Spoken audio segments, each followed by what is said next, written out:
Welcome to the Positively Star Wars Senate podcast. This is Obi-Wan Kenobi. May the Force be with you. Looky, Senator. Decent Jedi arriving. Let's make this our best show ever! I will sign no treaty, Senator.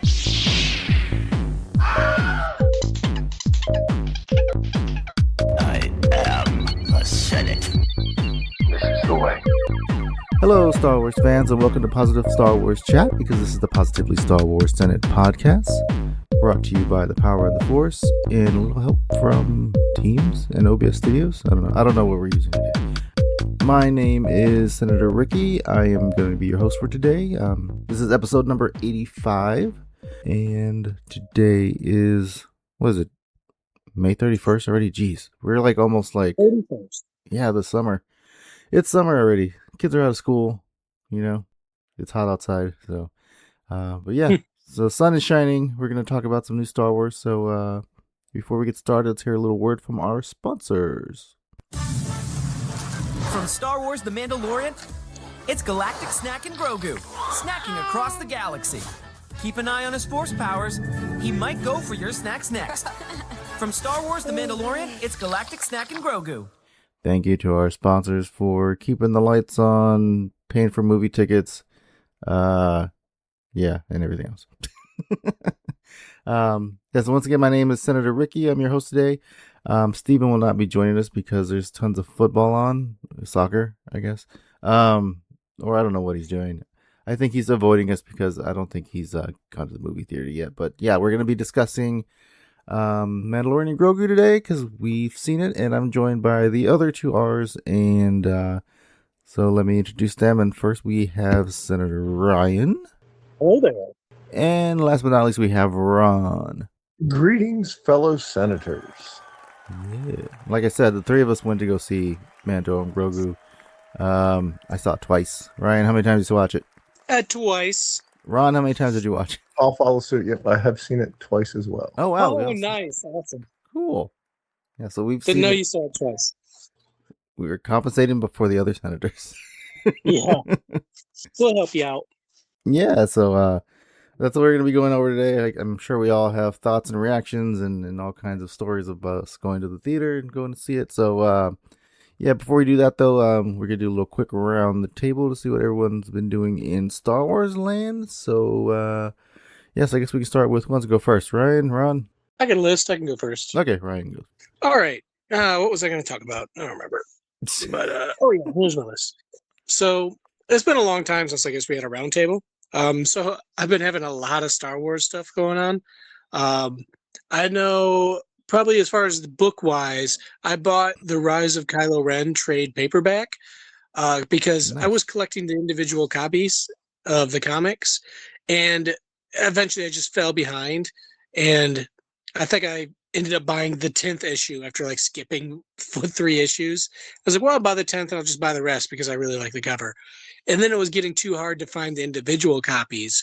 So I just gave up and just bought the second trade paperback. So I might just slip the issue 10 comic because I have a lot of little free libraries around me that people put in their yards. So I'll probably just slide it in there. But I recently got the trade paperback just because I think that Rise of Kylo Ren story has been pretty good.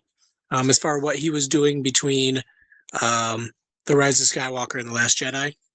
And it seems like they're going to have another series based on what he's doing also. So, but regardless, that was pretty good. Ryan, was that the same set where that I thought that was like a one shot that Rise of Kylo Ren, like from when they show like when he burned down the temple and all that stuff and the students. It was like Rise of Kylo Ren was like that one shot, but then it's like that's a series. Not really. It's where's the issue called? Because it's called like The Legacy of Vader, Rise of Kylo Ren, or something like that. Okay. Oh yeah, the comic is called Legacy of Vader, but it's about Kylo Ren. For some reason, I would call it Rise of Kylo Ren, but it's Legacy of Vader. That's the actual series. So then that series has ended. So I was like, you know what? It's just easier and way cheaper just to buy the trade paperback. So I picked that up. Great art, good covers inside of it. More Kylo Ren stories, which I'm all for. So that was good. Have you guys heard of these blocky figures? I know you have. Steve. Or, yeah, I know you have. Yeah. Yeah. I've seen them out and about as well. Almost Yeah, like so it's more like I thought they were like a knockoff Lego, but I think you had said one other side. They're almost more like models, Yeah. model building.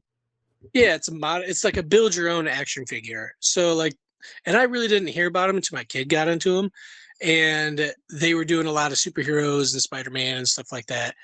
But then they pointed out to me that there's also Star Wars. And then when the display for Mandalorian and Grogu came out, they had a Luke Skywalker Stormtrooper. So I was like, okay, I got to get that. And then I found the Vader blocky figure. And the great thing is they're only, I think, around $15. Now that they became popular, I think they're pushing more to like 18 and 20, which I'm bummed about. But because they're like, I have to do all the work. So it's only fair that it's cheap too. So if it raises to the cost of a normal figure, then I don't know if I want to do it anymore. But as long as they stay around like under $18, I might get some more. But I got a Luke and a Vader. So I opened up my original Luke from the Black Series. So now, and I have like those mounts that hold your figures in different poses in the air. So I have my Vader choking Luke, and then the Stormtrooper, because I just swapped the head around on the Stormtrooper Luke. So it's a regular Stormtrooper, and I got the Stormtrooper in the back. So those are pretty cool. I do enjoy the blockies, and I'm excited because they just announced a Mandalorian and Grogu blocky coming out. They didn't give an exact date, but I know the model's already finished. So that one's coming out based on the movie. So they call it deluxe, so most likely to be like $25. But if it's shiny armor and Grogu, I'm 100% gonna get it. So that sounds really good. Also in that same display for Mandalorian and Grogu, I bought a Mando stained glass, which was really cool. It's like him and Grogu, just like the cheap stained glass looking stuff at Walmart, and a hoodie for like $20, like one of the thin hoodies with like front and back art and like Mandalorian down the arm. And it's really comfortable. So I'm really happy I found that hoodie too. During the times down, we also had, I don't think I talked about it yet, but Star Wars trivia. Not least in the podcast, but I had a Star Wars trivia night, and I invited my son. Actually pointed it out and invited me, and I did some practicing. And at the beginning, we done pretty good, but I think in the end, we ended up placing like 7th out of 11th, and it's only because it was like really heavy on the Bad Batch questions, and I messed up a couple things. Like it was instead of like Death Troopers, I put like Troopers of Death or something like that, and I don't think they counted some of that stuff because I couldn't remember the exact phrase, or if I forgot like one little part of the title, they just didn't count it. And I was like, well, that's BS, because we were first for like the first 4 rounds, and even the Clone Wars stuff, I thought I did pretty good, but then it was like, I don't want to mess up the spelling, but that was really fun regardless. Regardless of 7 out of 11, it was fun to see other Star Wars people, and I wish I could have just brought cards and like, hey, who wants to play cards? But that was good to see. Probably about, let's see, there was 11 teams, so there was probably about a good 30, 35 people there, all for Star Wars at like a little pub place. So that was really fun. And then after that, I went to the Feisty Goblin, the store that I go to play Star Wars Unlimited. They're having a store showdown, which is different from a planetary qualifier, where you get really special cards. And it was a draft, which I've never played draft before in the TCG. So that was like the first time I played it. I did contact Ron to be like, what are you tips you got me? And I ended up pulling a pretty decent leader, Saw Gerrera. And I ended up placing like 3rd out of the whole event, probably out of, I think it was like 20 people. But I ended up playing 3rd out of it. So I got a lot of the specialty store championship cards only. I think it was Maul. They look really good. But I ended up placing 3rd out of that. That was really fun. I always love more Star Wars Unlimited games, so I had fun playing that. More Star Wars stuff as I went on vacation recently. And it had nothing to do with anything but just going to vacation and having fun. But then we just so happened to find that same night we were out there, they were having a Star Wars adult night at the Science Theater. And I went to those before for like Stranger Things and stuff. It's just like, an adult night to kind of spooky up the Science Theater type of thing. And it was all Star Wars. And there was a lot of people there. I mean, it was a bigger area. It was like out in Toledo, but it was a really big crowd and turnout. A lot of people dressed up. It just had some small stuff like cosplay and costumes you can look at, and build your own like little rebel stickers. But they had a dance thing, and I love the Cupid Shuffle. So they had the Cupid Shuffle, but it was Boba Fett like leading it. So I did the Cupid Shuffle, and then nobody was out there to start, and I ran out there, and all of a sudden there's like 40 people doing it because I just love doing that stupid like wedding dances. So I had a lot of fun with that. They also had a mini show where two people fought with competitive lightsabers. It was Anakin versus Rey, and I was like, "This isn't canon," so I was yelling at them. So, but I always like to stir up the crowd, and I was like, "Show them who the real Skywalker is, Rey," like stuff like that. So I like to make people mad by doing stuff like that. But it was fun because it was obviously play type of thing, but it was competitive lightsabers. Like they beat the crap out of them with the sabers. So I was like, yeah, that's pretty cool. So that was fun, just seeing a bunch of Star Wars. And then on my way home from that vacation, my spouse pointed out on my side of the street, they're like, hey, someone's threw a bunch of Star Wars trash out. So before I even got home, I slammed on the brakes and backed up to this person's house, went and knocked on their door and said, hey, is this stuff trash? Or are you just cleaning out the garage? And they said, well, yeah, I'm getting rid of it. The kids don't play with it anymore. And it was a little remote control mouse droid, probably like 10 by 5 tall, a mouse droid, a new Resistance, and it was a TIE fighter, but of the First Order TIE fighter that I'm going to wrap in a fishing string and hang from my garage. Okay. But then they also threw out, I forgot the brand of it, but it's like a Playmates BB-8. The thing is like 30 pounds, fully remote control. It rolls by itself. It's life size. So he like goes up to the middle of my shin. And his magnetic head moves around. I can tell him to follow me. I can control him with remote control. It's voice controlled. Like this thing sells on eBay used for like $80. It's not the one that reacts to the movie, right? It's not the tiny one. It's the bigger, like remote control. No, my kids have the tiny one, but that's at like their mom's, and I haven't seen that thing since the movie came out. But you said it went up to your shin. So is it something? Is it the one they built at Disney? It's full size. You have to send a picture of the remote sometime. Yeah, we'll take a look. Wow, that's awesome. Fun. Yeah, it's full. And the thing is, like, I'm not even joking. The thing's about 25 pounds. You could feel the motors on the inside. I got it working once because I think there was a battery problem. But then as I was playing, it kept saying, like, disconnect it. So I got to play with it for about 5 minutes in my living room, and it freaked out my birds and my dog. But still, the thing actually worked to respond it. And then it just said, like, disconnect it, or it wouldn't register the head. So I don't know what happened, but it was freaking awesome. So just even the thing never fires up again, I'll have to cram it into like a little hole somewhere because the thing is just huge and big. So that was a nice little return from vacation where I got to see all that stuff. What the heck was wrong with that person? Why? Like even if the kids didn't want to play with them anymore, like it's Star Wars stuff, you can easily sell it on. Or Goodwill. Yeah, you think it's broken. Well, he put it on it wasn't like in the trash. He just put it on the side of the road and put it on Facebook Marketplace. So it's just like, hey, here's some Star Wars stuff. Come grab it. You want it. And I just happened to be there at the perfect time. Perfect time. And I was like, give me that. So he's like, oh, yeah, I probably should have stopped and been like, so what'd you think of? Did you watch the movie? Did you all that stuff? But you're just getting home. Everybody was tired. So. I doubt it if he was throwing that stuff. Wow.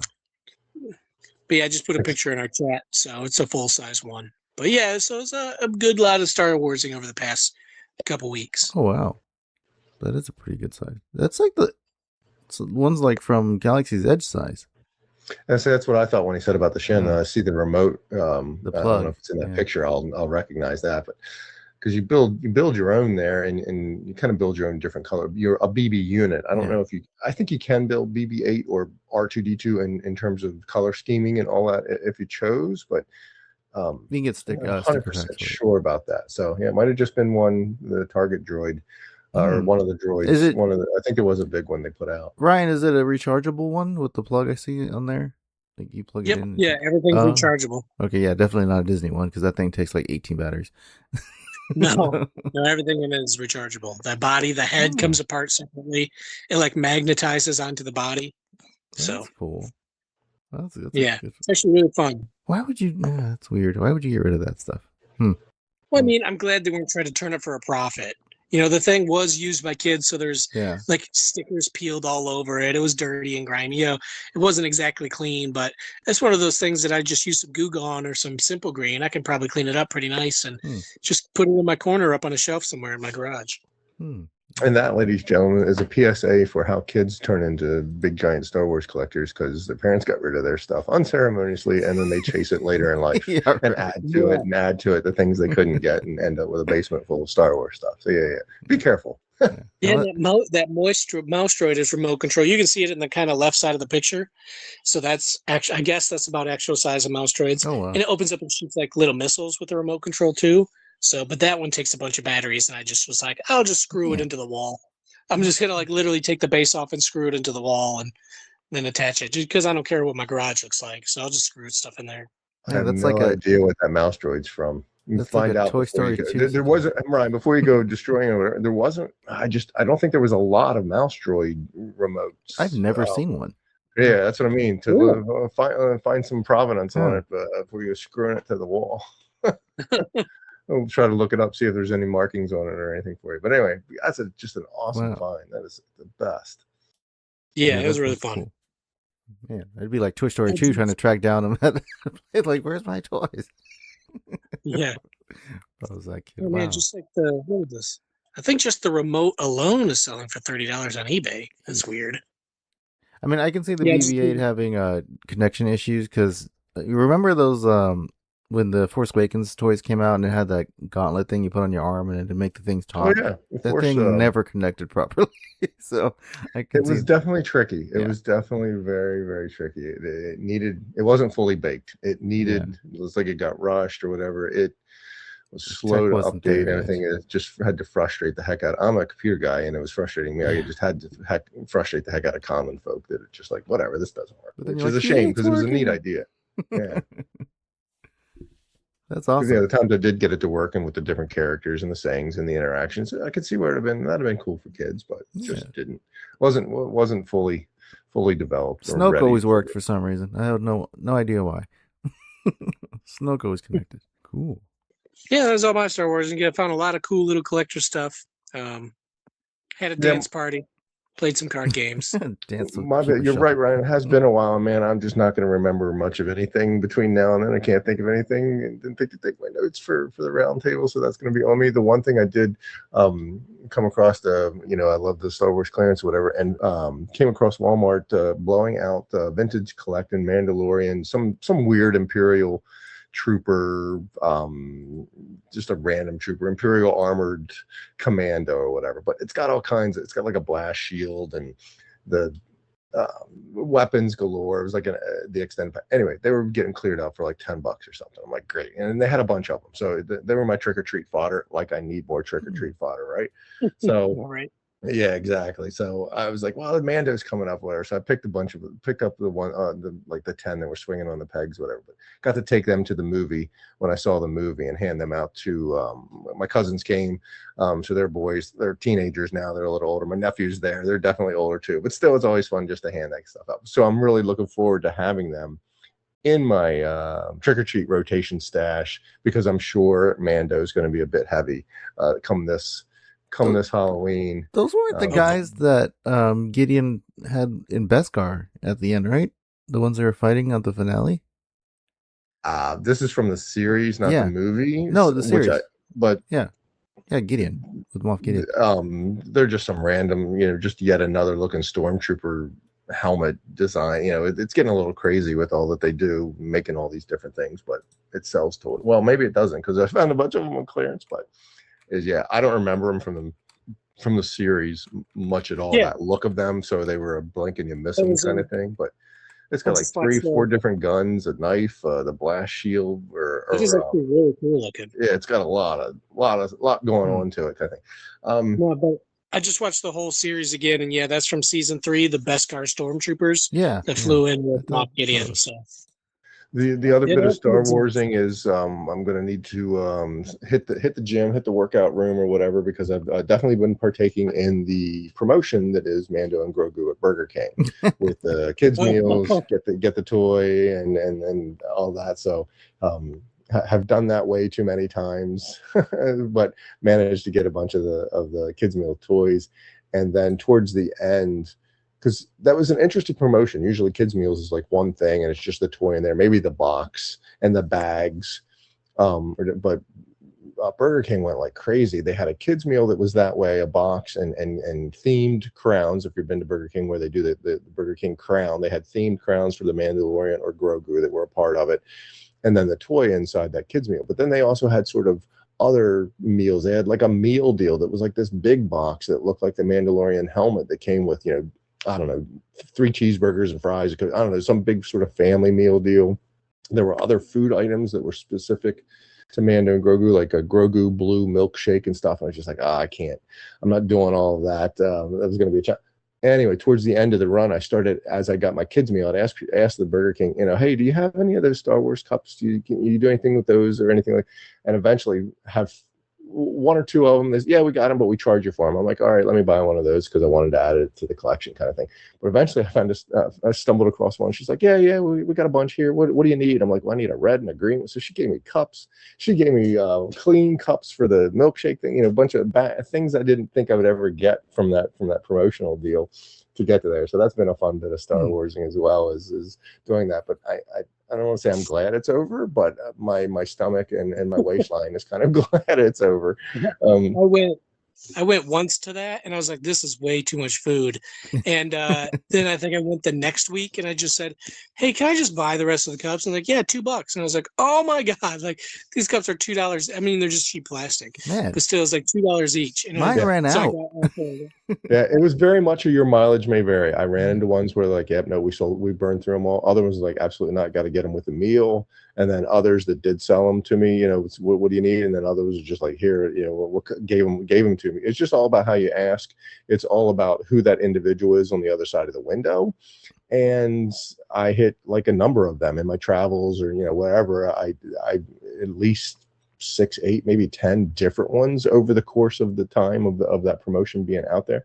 So yeah, it was, if it didn't work, I was just like, okay, it wasn't mad at him. Didn't be like, well, this other one sold them to me. Why can't you, that's not going to get you anywhere. That kid behind, it's not a kid anymore, but person behind the counter is making their minimum wage or whatever. They did not care. But yeah, ask the right way, be nice about, not hold up the drive-through line kind of thing. And some people were real cool, real chill about it. So that was kind of neat. I appreciated that sort of interaction with all the different stores that I was at. But a neat promo too. Lots of cool stuff. I think so. I hope it helped. Hope Burger King saw a bump in viewership and in people frequenting the restaurant. Trying. It made me go to Burger King. Yeah. It's a staple of mine in my travels anyway. But I went to it like multiple times in days and stuff, or would get 2 for lunch. Just like, oh, their kids' meals are small. I can do that. Outside of that, man, I'll probably think of 6 million things as we get to talking here during the Senate session of other things that I've done, but I can't recall anything else specifically for the roundtable. Plus, I want to talk the movie. So yeah, that's it for me. Yeah, no, I went like the first day to Burger King when it came out, and then none of the Burger Kings around me had cups anymore. And then they didn't even give me the box when I got the big bounty bundle thing. Yeah, that's what it was called. Yeah, they didn't give me the box. Because that was a cool Mando looking. Yeah, I think somebody's stiping stuff from that store. You get the workers there. No, it was the first day, and I don't think they didn't really know what they were doing. Oh, yeah, that's a problem too. Yeah, if you get there early. The lady kept calling it the Mandarin burger. So yeah, but then like my sister ended up going like a couple of days later to one by her house. I think she went to the same one actually, and she bought like all the cups. So, like she got like that many meals, and so like I told her save me a box, and so she did. So I have the box here. Of course, I kept everything. So, and then yeah, there was actually another work. I was looking like the next couple days after that, like, oh, where can I get a cup? And like on the app, it'll show you if it has them or not. And so there's one store that started doing different kinds of meal deals. You can literally get the tater tots and the fries and a collector's cup for like $11.99. I'm like, that would have been way cheaper to do and like less food. But I did like the burger though; it was really good. But yeah, we did that too. We went dressed up in our Star Wars shirts and went to Burger King, and there was other families in there with wearing the crowns and all that stuff. So that was a fun night. And then I think that was the same night as the mall finale too, if I'm because it was Star Wars Day, right? Was that May the 4th when they started doing that? Yeah, I think it was. So that was fun. And then also what else have I done? Shoot, no, I'm drawing a blank. Oh, one thing I know Ryan was doing too. Fortnite dropped a bunch of Star Wars games. We were talking about that last time. But yeah, we started playing. Oh my gosh! Yeah, so I've been playing Droid Tycoon like crazy, and so is my wife. My wife's really into it, and she's like level whatever, And then my daughter's playing too. And then they just did an event yesterday too for Beskar droids. So that's been pretty cool to keep doing over the month because they've been having like little special events every weekend. They did a Mandalorian one, they did a BB-8 one, so like that's been pretty fun. I'm upset I missed the BB-8. No, he's not in my collection. I'm hoping they bring him back because he's a cool one to have, and he's helpful to collect extra. Yeah, because they have the Droid X, so it's. Yeah. And I can't just have a big blank spot forever. So same with the Beskar. Like I wasn't able to unlock all the droids. I just kept getting mouse droids during the event, and it's on right now. I think. Like from yeah, I think it probably has like an hour left, maybe. No, for us it was like 7 a.m. to like 1 p.m. So it's 8 a.m. right now. So apparently they were going to tweak the amounts, Ryan, because they thought they were too expensive yesterday. So. The creators were going to modify how much things cost. So you're not going to have like $30 billion droids today. Really? Yeah. Because like that was one of the things they had a legendary Beskar, and it was 435 billion. And I'm like, what? I was like, I saved up probably about 80 billion and then bought 2 droids, I think, that were Beskar epics. And they make like I'm glad you told me about that too, because my wife hopped on like in the last like 15 minutes after she got home from work, and she was able to. I'm like totally. Oh, Rand said that that you can trade with the other people, and so like do the droid trading for credits, and they were literally giving you $1 billion for a common droid, 1 billion credits, and I was like, yeah. So I got a lot of money. They reduced those numbers too. It seems like. Because I think towards the end of it, I was only getting like 800,000 credits. And I was like, well, I was getting like 1.3 to 2 billion. So I got a ton of money, and I actually bought my way up to level 15. And now I'm stuck because it's like 80 billion. And there's no way to get that much money without an event, that much credits without an event. So kind of stuck. Yeah, so that was pretty cool. I thought it was that. So yeah, I've been doing that, and then me and Ryan actually jumped on and played together one of the other modes, so that was pretty cool. With the battlefield one or whatever it was. Yeah, and then that's pretty much been it. And then we were watching Mandalorian. We got through it all, and we watched Book of Boba Fett over. So that was pretty neat. Yeah, so. I was able to watch the entire series, and then I kind of got overcommitted, and I was like, I'm gonna watch Ahsoka too, but I only lasted like one episode and fell asleep because it was like 10 o'clock at night. So then I decided not to chase that one. But I was happy I got to watch it all before the movie. It's like, not that it helped a lot. So we'll just say that before we get to the movie talk. Yeah, so... my bit of Star Wars thing, I added a couple of things in the chat real quick. What I did remember, I had this little perch guy. They did Grogu, Mando, and an Anzillion. And I thought the Mando and Grogu might have worked right, but I thought that guy was awesome. So I got one of him. I wore him to my movie. I saw that on my movie viewings or whatever. A little magnet that goes onto your shirt. That guy apparently is a thing with the kids or other franchises do that kind of thing, whatever. But good luck finding them now. They're crazy. They were hard to find when they first came out or whatever. I'm sure a second round of them hopefully would get released. But I figured that little. Is it an Anzillion? I don't know that Babu Freak's name very well, but anyway, that was another little bit of Star Wars I thought of. We can get into the movie. We need to keep going on that. Talking that out. It was so good. Yeah, I saw the picture you sent me when you went to the movie. I'm like, oh, I think that thing's cool. I'm like, where did you find that?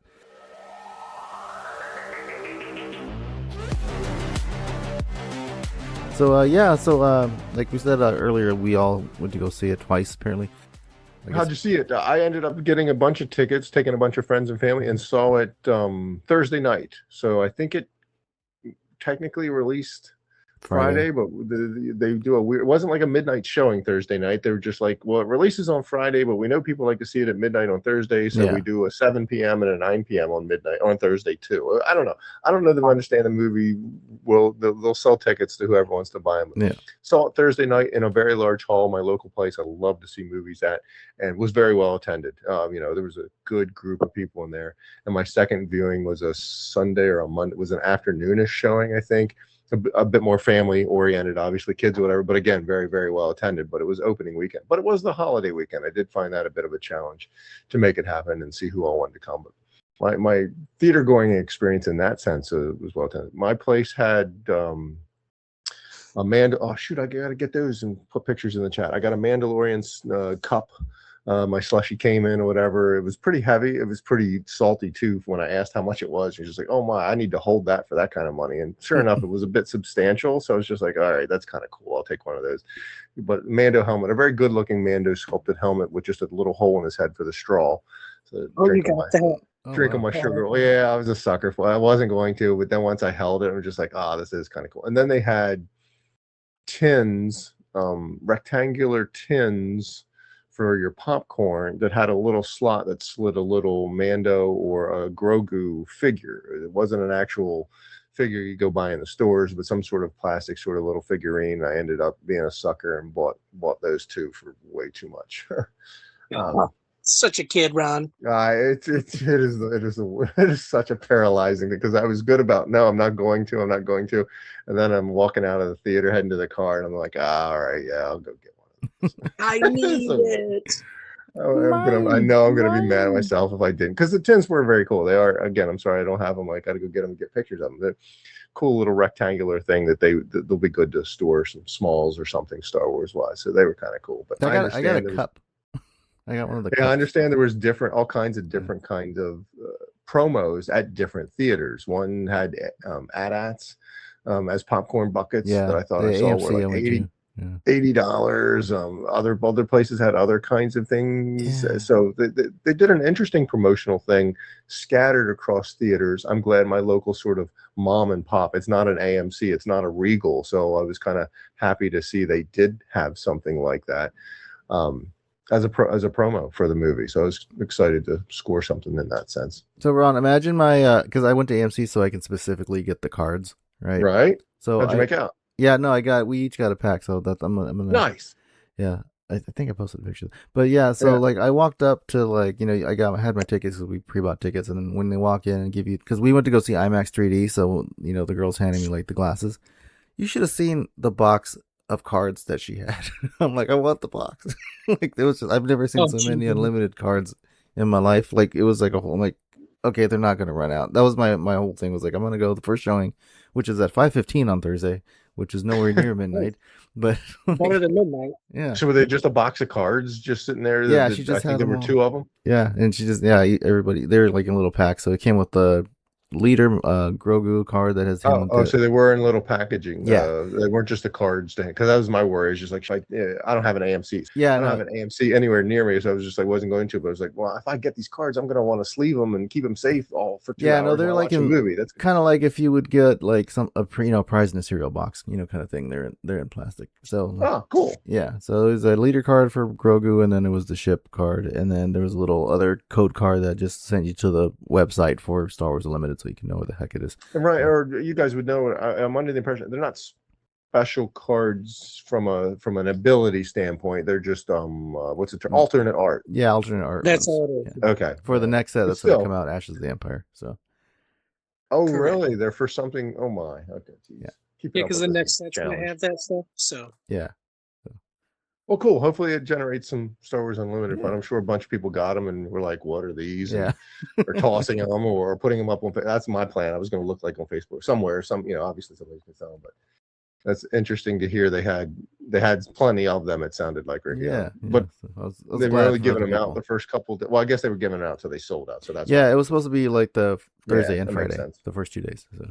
And then what they do with them? Yeah, and that's what I wanted to know. because I couldn't go. I went to a Cinemark, which I know it doesn't do the AMC stuff, but they had the AT-AT and the heads Yeah. and the buckets and all that. So I went on a Sunday morning because, like I said, I was on vacation and it was just a spouse and I. But I was like, still, we have to go see this movie. We just didn't have time Saturday. It felt like it was weaseling it in there. So it's just like, let's go. And they showed it at like 9:30 in the morning. So it wasn't that busy in my theater. And I like going early just because there's like less people bumping into me. But I would have liked the big kind of theater feel. But at the same time, getting it done at 9:30 in the morning, kind of before the day starts, was really nice. And I watched it in IMAX. And then my second viewing was Monday when we got home. I think I was eating, and then all of a sudden, like the kid came home early from his dad's, and it was like, maybe I should take him. So I texted him. I was like, "You want to go see it?" He's like, "Oh, sure, I guess." And I was like, "We're going. Tickets are $5 on a Monday at a local theater." So I went, and it was pretty full. So, but I do have to ask. What really intrigued me as soon as I watched it the first time is this looks like it has pretty good 3D images. So I got to know, how was the 3D for you since you saw it twice? Yeah, it was pretty good. It wasn't like it was noticeable. It made it look really cool. Like whenever he pointed his like blaster at the screen, like it totally was pointing at you. Oh, I am and- jealous. I have not seen 3D. And then when it's like snowing in the beginning part, like the snow was falling, you can see all that stuff. So yeah, so they did like try to pull elements out to try to stand out. So I mean, I liked it in 3D. I thought it was awesome. But I love 3D anyways. Just from a visual standpoint, I think it's more clearer than watching normally. But I saw it in IMAX 3D, which I haven't did that before, so I think that was probably the best like 3D I think I've seen. But it wasn't like my head was like whipping back when stuff was flying around, but it did look really cool when he was fighting and doing all that stuff. Because I did enjoy when it switched to the first person perspective, and right away I was like, man, this would look pretty good in 3D. But I just didn't have, my spouse doesn't like 3D. It makes the motion sick. I don't have 3D in my local theater, and going to see it a third time might be a lot. So it's like, if I could, I would definitely want to see it. And it's one of those where, because as much as they talk about 3D being the future, that never moved into the home really for a mass market. So it's like, if you want to see 3D, it's a theater experience. So it's like one of those things where this is my one shot to see it in 3D, and then I'll never have another shot. Like it's more of a really cool effect, like when they show their face and their heads closer in the backgrounds in the back. It does make it move, the depth. Like I enjoy seeing that. Rada in 3D was oh yeah, that whole scene was pretty cool. freaky. Yeah, that was pretty cool. Well, I think that's a perfect way to start the movie, because I gotta say the standout for the entire thing was Rada. Like Rada, every moment of Rada was just incredible for me, from even the voice to his backstory, how he feels as a character, his fighting. Like, people always ask the question, why are the Hutts in power? And it's because they were probably all like Rada thousands of years ago, and then they just got fat and lazy with greed. But Rada shows the threat that a Hutt can be. And I was like, I love the Hutts now. This is amazing. Ryan, it reminded me. Remember the High Republic book with the little Hutt that didn't want to be a Hutt? It reminded me of that a lot. Yeah. And we never really got to see Boku the Hutt. He was just in the comics, and then he was killed off when like Vader killed everybody. That's right. So everyone just knew him as the buff Hutt. And then, so he didn't do anything. And I thought before this, I thought that was the same character as this one, but I guess Rada was a different. I did too. Yeah. Yeah, but the actor that played Rada, he's the guy from, I watched that show, the Bear. You guys ever watch that show? It's about like a restaurant. Yeah. No, that's who it was. That was the voice, or that was his voice. Didn't really sound like him though, because I didn't pick up. I mean, I did watch the Bear. It's not like he's got a real distinct voice or anything. But I didn't pick up that it was him. But he gave it like so much personality, and even like the way they animated like his mouth and everything. Like he had like they did a really good job on him, like to make him like a believable character. Like you're watching a CGI thing. It's not like you're they did a really good job on Rod. I thought they did an excellent job on the whole movie. I appreciated too. We had heard there was rumblings. I don't know if we did, all three did, but there was rumblings about the Hutts speaking basic, and we're like, we want people the subtitles.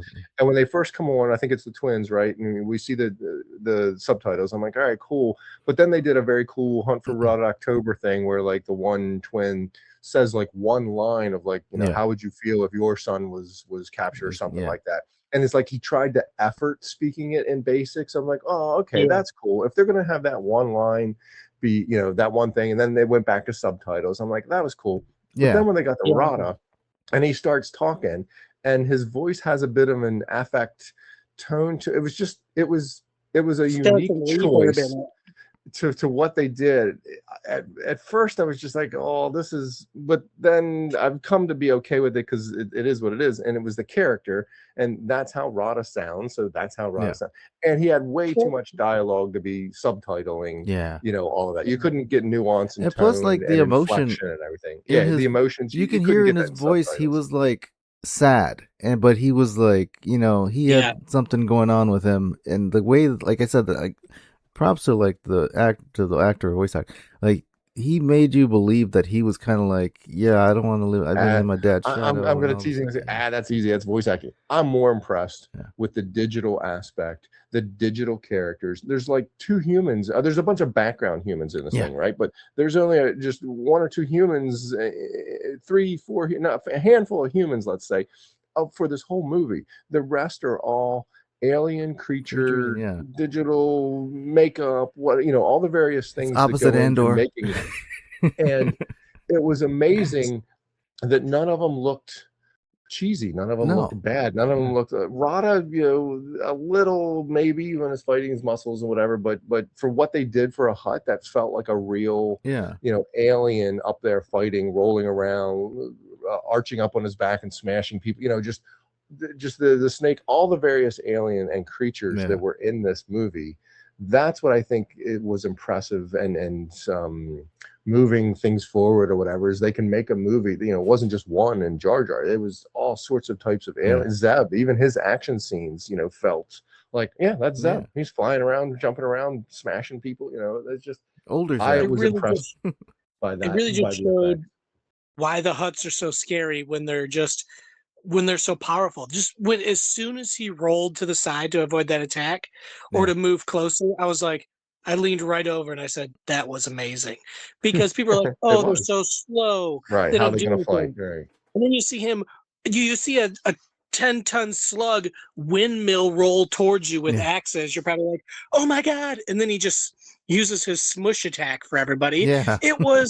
It just made me appreciate the Hutts for being truly a threat. And not only that, they're not just big and strong. Hutts are smart and they're brutal and they're good with their money. Like they just don't have legs. So it's like no big deal. But still, it was just incredible. And then the music, like when they first rolled up on Shikari. Oh man, I'm so happy Goran is back because just that synth style in the lit up city just made it feel so underworld. And again, I leaned right over and I was just like, this music is incredible. Oh man, I've listened to it on YouTube so many times now. Just that sound where it's like do do do do, just like, oh man, the synth stuff. Yeah, see, just I saw people complain about it, but I'm like, I'm so into like, the music for Star Wars, and I have like playlists and stuff, and like I'm from Visions and from everything else that's come out, like I'm fine with an electronic soundtrack. Especially for Mando, because it's been kind of woven in and out. And then the stuff we got on Clone Wars too, also there was like a lot of stuff like that too. Same thing with the Hutt speaking basic, like that happened in Clone Wars. You had what's his name? What's with the eye shadow? Zero. I mean, Zero, they had to, because you couldn't have that. You couldn't have all those subtitles and all of that. So it was necessary. So, that music was when it was like, it made that city look so cool, and it was like the neon lights and everything. I'm like, man, they did a really good job on the settings for this. Yeah, the world building experience aspect of that, for that city, for that planet and everything, that felt, it was top notch. It was so well done. It was so well believable. His getting dropped off by Zeb and he's flying Batman's into the down city. out of the shit. Yeah. It was. I was impressed. Like I say, the effects, the visual effects, the lighting aspect is what sells. Visual effects looking real, so having the right kind of lighting, shadows and all that sort of stuff on digital character, realizing where they are and what the lighting should look like, keeps everything in check. And kudos to the lighting folks in that sense. It's a lost art, or it's a unappreciated art, let's say, whatever, because that isn't a challenge in and of itself to do that accurately. to reflect from one scene to the next scene that's all in the same arena. Let's say that the Jarek fight and the fight between Din and then like and Rod. they did like the what do you call it, the setting for, you know, the little guy with the Artilian, what those guys, Ardillian, Anzillion, the Babu Freaks. No, the chef guy, Martin Scorsese. Oh yeah, the four-armed. Right, you know, you're seeing his little truck hut guy. and he's making the sandwich, whatever thing. And did you guys notice that he poured the egg from the mudhorn egg on top of the meat when he was making Yeah, the I sandwich? did. I was I like, didn't that notice was to the second viewing, like but that was yeah, a I was like, nice hey, little that's touch. Mandalorian. But then when Mando goes into and pokes his head in there, it looks so small in there, and because Loved, absolutely, yeah. I did. I got a chuckle out loud on that one. That was kind of clever to have him in there and his big giant head and being just out of proportionate space. Yeah, I thought that they was did a really good job. So yeah, the story. I appreciated the story. I enjoyed the movie from that sense of the storyline of him going to Rod, you know, having to fight him. It was a bit formulaic. You live long enough, you see it all. But him having to fight and then winning the fight and says, you know, he's free. And then what's a bad guy say? He's like, you are. Yeah, he is free. He's free to die. And then they turn into the well choreographed and just amazing Dejarik table fight with all those characters. The throwback, the guy picking the guy up, and you know, for those of us who've been at it for a very long time, they said Dejarik, all that. and then me and my daughter sit next to me. We turned and looked at each other like, you know. Then he said it again, like, "Oh, we got a bunch of creatures." And then like when they did it really cleverly, because the first time you see Rada fight, it's the camera's panned up, so you don't see the floor. Yeah, you don't see the floor. And I said the same thing. I'm like, wait, when did we see the floor before? Why didn't we see it? And it's not until they start turning on, like, oh, it's, you know, it's time to die, and then he turns on those little like force field opens up all the thingies. other doors. Exactly. Yeah. And then you see the floor. Me and my daughter looked at each other like, oh my gosh. And so we're like looking, and then when that one thing replicated the move where he did the body slam, my wife's like, it's the game. I'm like, that was you know, they've been wanting to do that. So such kudos to the stop motion aspect. Those creatures all look legit, look real, carry things, whatever. And it was a very, very clever way to incorporate, I'm going to say fan service. It wasn't fan service, but it was a very clever way to incorporate that throwback to something that we had seen before in a real way that was so well done. Well, such a cool and then thing. it's kind of cool too, because like, okay, like, so in real life, you know, you play chess, which is based off of like war, you know, so like in universe, people are playing the Jarek. It's based on these arena fights, you know, which is awesome. So like, yeah, I thought that was a nice like little touch there, and I did love seeing all the creatures. We actually busted out with my Dejarik table from Disneyland yesterday because we've been wanting to see if the creatures were the same. And yeah, they were all, the little electrocuting one was in there, and the guy that you can kind of see through his skin looked like a bug, and the guy with the stick. Like, yeah, those are all the, like, my daughter's like, I can't wait till we can watch this at home, because then we can just have it on while we're playing the game. And go ahead, speaking of the stop motion comment, like, I thought it was amazing to bring stop motion in when they fought the two droids at the door, the sentry droids. That was stop motion. Oh, like, the that big was fully ones? stop motion. Yeah, those. If you notice how they moved right away, I leaned over again, kept bothering my spouse, and I said, "I think that's stop motion." Where? When was it? What droids? The big, you know, giant when he goes to see the droids. twins and he's got to fight the two door droids. Oh, those big, yeah, we've seen them before in some animated, series or something, right? That they look like from Space 1999, or they look like droids from. Okay, yeah, those were stop motion. They look like the stop motion from Judge Dredd for me, because I love the original Judge Dredd movie. But regardless, those were fully stop motion with a CGI overlay type of thing, but with a live action character running in and out of them. So well, just like Mando on top of the walker, the chicken walker, like, you know, that was pretty awesome. Those things were on Rebels. Yeah. So, yeah.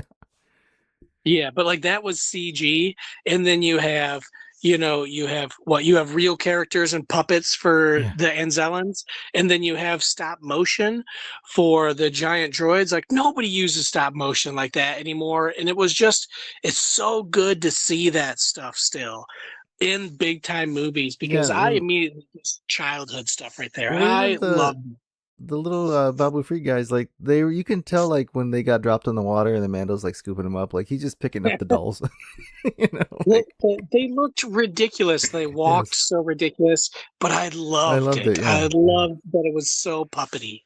Yeah, I thought it was cool. Oh, Ryan, one thing, the Shikari on the planet, when he's trying to sneak in to see Rada, and then he sends Grogu through the vent. I totally got like Outlaws like vibes from that. Oh, sneaking through. Yeah, Yeah, definitely. yeah. Like me and my daughter looked at each other like, "Oh, he's doing a Nix," and he went through the vent and opened the door. Like, yeah, Yeah, that is totally what he did. That's funny. King. man. Like my face hurt at the end of watching the movie, because I was just smiling the entire time. Like I came home like, God, my face is sore because I was just like ear to ear the whole time watching the movie. There's like so much fun stuff in there. God, what else was in Yeah, there? it didn't move the story along in any way, shape, or form, which is fine. I mean, it But, did.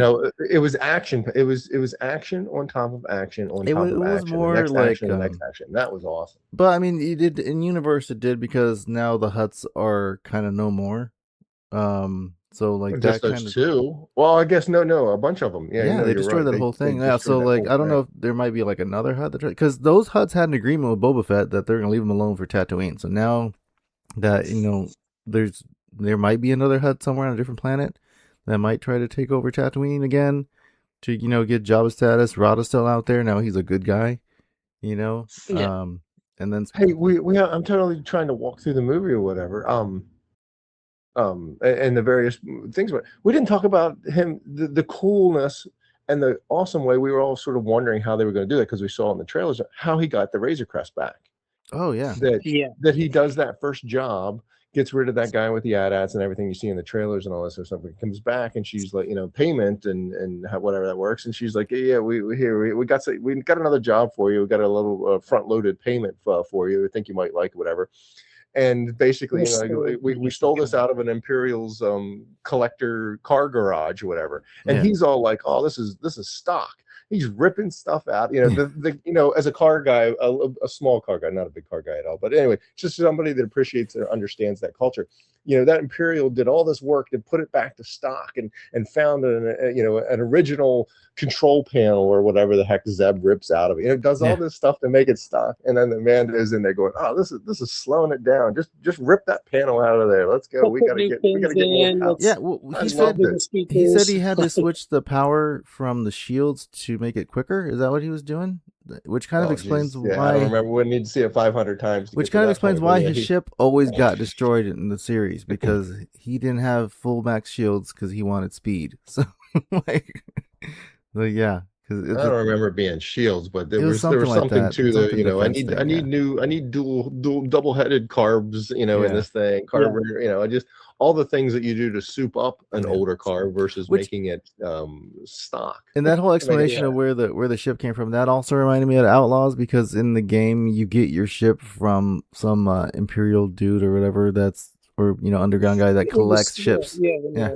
And so that makes total sense. Some Imperial warlord would have done that. Would have collected, held on to old ships and had used his power and his money Chevy, to fix them all up. So the New Republic confiscating that or taking that guy down. No, I know a guy that would like a '57 Chevy. Like. That was an incredibly clever way, easily enough thought of. Why we didn't think. And it was early in the movie, and it wasn't too much to think of. So it wasn't much of a thing. And for those that never seen it or didn't know that he lost his old one, they're like, okay, well, this is how he gets a ship or whatever. Yeah. And for all of us, we're like, wait, it got destroyed. How's he going to get another one? They were so hard to come by, by all accounts in the series, that it makes total sense. So yeah, I thought that was very very Ryan, well executed. Go steal Hitler's classic car collection. Right. Ryan, you said that you avoid watching because Fortnite had you can watch the first 10 minutes, right? We literally we watched it before we left for the theater that day. It went up to the point where Zeb's like telling him, well, I guess before the main title, when he's like, oh, you should keep him alive so that way we can find out, You watched all that outside of theater? Yeah, and so then that's a travesty, man. Yeah, that whole sequence, and then when he starts flying off to space, it says the Mandalorian and Grogu. That's the part it ended on when it shows Mandalorian. Travesty. Like that, we skipped over it, Ron. And Ron, awesome. Like how Ron just skipped over it because Ron was just like, where he blew up all the ATs and stuff like that. Yeah, and then Grogu's like banging on his helmet and stuff. Yeah, let's just talk about that opening scene because It was incredible. Like you He'd, talked like- about earlier about shadows and stuff, when he's moving through the shadows, which he did in the series before Oh too. yeah. And they didn't show the character, so it builds that like suspense where it's like on the mouse droid screen, or it's in the shadows or jumping behind boxes, Yeah. and then he finally comes onto screen with a big flamethrower. That's why I did not want to watch it on my high definition 75-inch TV in my house. I wanted on a 75-foot screen, Oh, like in believe front of me, me it in was IMAX. much different watching it in 3D. So so it was 2D. Yeah. He also had Okay. 3D aspect, but yeah, no, my first time wasn't getting spoiled at all. So going Yeah. back and seeing how that stuff was done. Man, or that seeing one what shot, was done. I thought it was funny how those people were like, "Long live the Empire," and then he's like, "Here, take a gun, cover me." And then At the very beginning, yeah, no, it went right when Mando's attacking, they realize something's up, and now all of a sudden he's in the passing meeting. sliding guns across the table, and Yeah. everybody's like, "Take up arms, protect me." It's just like, okay, this is Like, we we're barely not want to gonna pay wanna you, do guy. that. Like, we're paying you to protect us, and you want us to cover you. And I love that it's showing the Empire as the bad guys, because everyone's Yeah, like, "Ah, yeah, I guess." And then he says, "Oh, what? My security isn't good enough?" And the people who live there obviously want to say, "Yeah, it's not good enough. We're still getting robbed," but they can't say it, and then he because gets they need to shot shoot- anyway. Yeah, So, yeah. like, I'm so sick of the people being like, "Oh yeah, the Empire was, they were kind of right." No, they were obviously the bad guys, and I love that Disney is showing that the Empire is evil. So it was, That guy just. I'm glad that guy got taken out. yeah. Oh, I like But we're but pilots. we're pilots. Okay, Oh yeah, okay. yeah. He's like, get up there, get after him. We're pilots. That was some good that one lines. shot. There's going to be some good stuff coming Yeah. out of this for That sure. one shot when they show like it's like the cargo hold and all those, which was kind of cool because they showed the snowtroopers putting on that fake like That- thing on their mouth. That was one of my notes. Like, that was one of my notes, is that it's just the little details like that where we never got to see them without those masks. Yeah, And they had them because it looks like a gas mask, and then they pulled that piece up over. I was like, brilliant, like bravo. It's like little stuff like that that nobody would think to expand in the universe, that and they scene, expanded it in a second. that scene was all, it was all one shot when he walks in from the back and then he's like he's hitting that one droid and then he fires on that one guy and then he kept lighting everybody on fire. It was all just one shot and following him fighting everybody. I thought that was so awesome. Yeah. No, they did an excellent job in that sense too. Of, again, I'm going to say fan service, but that's not what it was. But tie-ins, right? Those toys. There was a line of toys. I think it's Jedi, or it's later in the career where they're like, we need to. They just made up toys. They weren't in the movies or they didn't exist at all, or whatever. But that the guy escapes on one of them.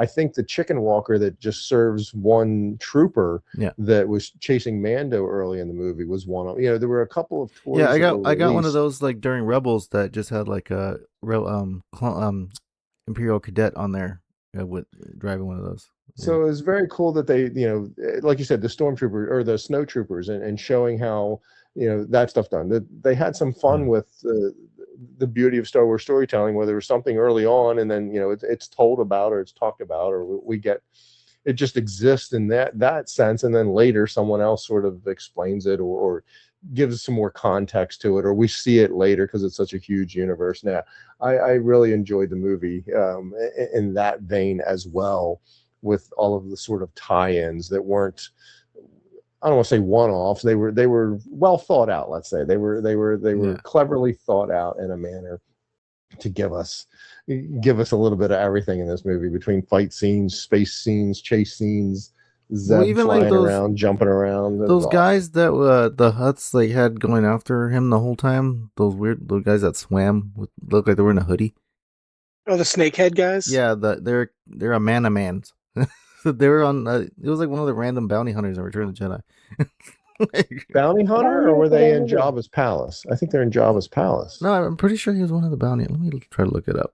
But yeah, yeah. But anyway, those were scary. There was a jump. Yeah. There was a legit. My second viewing, I totally like. Wait, that was a jump scare kind of moment where he's somewhere in the dark, something or whatever, and then just one of those scary faces comes right on the whole entire screen. It was just like, oh my. Freak out some kids with this kind of thing, whatever. But again, those were a cool sort of tie-in to see them in action, to see them, do whatever it was they were doing. Where were those things? They were underwater, weren't they? Were with the snake when he was with the in Jabba's. Where were those things? Yeah. No, he With the said dragon send the snake. Amani, and then they like jump out into the water or something. But yeah, I think they lived in the palace. That's the But first why time were we they- saw him is when he falls into the dragon snake area. That's the first time we saw him. Yeah, why are they in there with the snake? They had like staffs and like they were guards or something. I don't know. You need to see the movie again. Haven't seen it 500 times yet. Yeah, they were like the little guards that they had in there. Well, and then they were surrounding the crashed. They weren't guarding the snake water. What were they guarding? The gunrunner ship. They were in there. They were when Grogu first goes into the where he's trying to make the little hut to cover Mando, where they're looking for him, like they're all swimming in that water right there, like because they're looking for him. They're like kind of like his like I don't know. You know how they had the droid troops? Those were like their army. Was those little I guys. have to watch it again. Yep. Just like Ryan was asking about him getting the pistol back, and I saw it the second time. I'm telling you, I don't think he got that pistol back. Yeah, because no, it's not his pistol. The droids were walking through there earlier when they were looking for him when Grogu was trying to cover his feet, right? And so then when you first see Grogu waking up and Mando's gone, and he goes outside, Mando is like kneeling down and he picks it up and then he like kind of shakes the mud off of it and he like kind of shrugs like, this will do, and then he puts it in his holster and then he turns around and starts talking I don't to know. Grogu. Just looked like he was bending over to tie his shoes. Like I didn't get the feeling he was picking up a gun because nobody got that close to Grogu. That's the thing. He wasn't that close. He was down the way. He was down the way. It wasn't like right next to it. So yeah. That was my one complaint about, well, maybe two complaints about the movie is that gun, because I really don't. I had to try. It wasn't until the second viewing that I had to track that gun the whole movie, and it was when they were escaping the Djarik fight. I was like, why did he get that gun? But then I was like, okay, They it's showed totally where his logical. But they showed where his Right, jetpack. but Oh, they you're didn't right. show During him that fight, he wouldn't have had getting that. He wouldn't have had the gun. Maybe in Zeb's they didn't ship. show him getting it back. He didn't say, because usually in movies you gotta lay it out for the fans. Like, hold on, I gotta make a quick stop. And then it shows the room. They did show the room, I will Yeah. admit, but it was long. But it was while he was locked up, and it was 20 minutes later. So your mind doesn't remember all that. So like that's where I could see where I've seen a lot of people question it, where it's not. Kind of written like, hold on, let me make one more stop Yeah. as they're running through the halls. So yeah, they really Because you pay gotta figure attention to that. all the monsters like ran out of that place, so it was empty. So then he's like, let me go grab my stuff. And then, but why are you? Yeah. showing He that? runs out with him pretty closely right after and whatever. So yeah, you're right. He wouldn't On my have it in second the viewing, Djarik fight yeah. or the fight with Rada, and which turns immediately into the Djarik fight. So right, where does he get another pistol? But could have. No, it was in there. They show his jetpack and his pistol and everything in that little room. Yeah. And then But it was they behind the showed it force field. 15 minutes. And then Yeah, they all showed the it force 15 fields went minutes down. prior. Yeah. Yeah, that's what they used. They should have. So it's like it took a little bit of a, hey, where's the gun? Because when you do something for a movie, you have to make it. You can't space it too far out because the general public would just forget. So in the first viewing, I was like, where did he get that gun? And then the second viewing, I was like, they showed that little Yeah, room. I'm I like, didn't okay, even think yeah. about it, like because I was like, oh, he grabbed it So- from the room. Cool. We had to make when the does he use the connection. when does he use the gun that you were asking about? Wait, where did he get a gun? So the When he second wakes up time I yeah. asked where the gun is after he was poisoned by the dragon snake and he went running out. He tells Grogu goodbye. He blasts all the droids. He picks up a blaster rifle from one of the droids. He's shooting him in the woods and then he just falls over sick. And then that scorpion was going to jump on him and then Grogu appears and eats the scorpion. Oh, Then yeah, Grogu crams him in the hut. And he gets all the medicine stuff, and then when he wakes up, but then that whole scene from when he escaped that dragon snake till now, he doesn't have that blaster. He has a blaster rifle that he took from a droid, but then he wakes up, and the first thing we see him do is stand up and holster a gun. But I'm like, well, where'd that gun come from? Because Yeah. where he passed out, there was Did none he of the at- droids really had a Did he blast. So at again, one point in time have a rifle that looked like the disintegration rifle? Like yeah, he the got it from Mandalorian? that the gunrunner ship. he got that after that moment. Yeah. When he woke up, he was like, let's okay. go get some guns. Yeah. And I was like, where'd you get that gun at? I guess because it's a gunrunner ship. That's why it would be in Yeah. there, and that's how he gets it back. I'm telling you, Okay. he grabs it from the floor, Ryan. Like if you watch it again, like he grabs it from the floor and See, puts it in a holster. And that's where I'm saying, like, you have to direct the viewer's eyes, like change the camera angle so it shows him picking up type of thing, because I've seen again a lot of people ask. It's like because the next time you see him is when he goes into the gun runner and then he shoots all the snakeheads, and it's like whoa, whoa, whoa, whoa! Just a few minutes ago he didn't have a gun. So it's those connection beats that are missing from the movie that I have a problem with. But That's why you gotta watch it 500 times. Yeah, we'll watch it 500 And I mean, times. and I grew up watching Star Wars where the Jawas like holster their gun 3 times in the same scene. So right. So, but yeah, that's small. Like I said, that's like nitpicky stuff. Like that's super small. The only other thing that I wish would have happened, and some people didn't wish this, and I understand the movie is made for the wider audience, but I need some payoff for watching 3 full seasons of this stuff. That I wish there was some sort of cliffhanger at the end, whether it be Thrawn blasting out of I'm hyperspace glad they or didn't do that. no, because like I like the connection. I've always wanted a series from streaming moving to the big screen. Well, there was barely any connection other than the twins and just the existence of Mandalorian and Grogu. Well, yeah, Like you I at mean, least had to watch the full season type of this thing. was more but- like a character thing. Like Mando has a little bit more growth now. He like at the beginning of the movie, he was saying like, "Oh, he'll like stop," like he was a pet. By the end, he's like, "Okay, kid, I'm gonna teach you how to drive, son." Yeah. And like he did show growth with Grogu too, because he kept like squeezing like, "Oh, horrible baby," and then he's like, "You're gonna play nice to him?" He's like, "Yeah," and then Rod was like, "Oh, he's gonna do fine." So Grogu did a little bit, more of a growing up, and so the next time you see in the show, they could have him like piloting the ship now.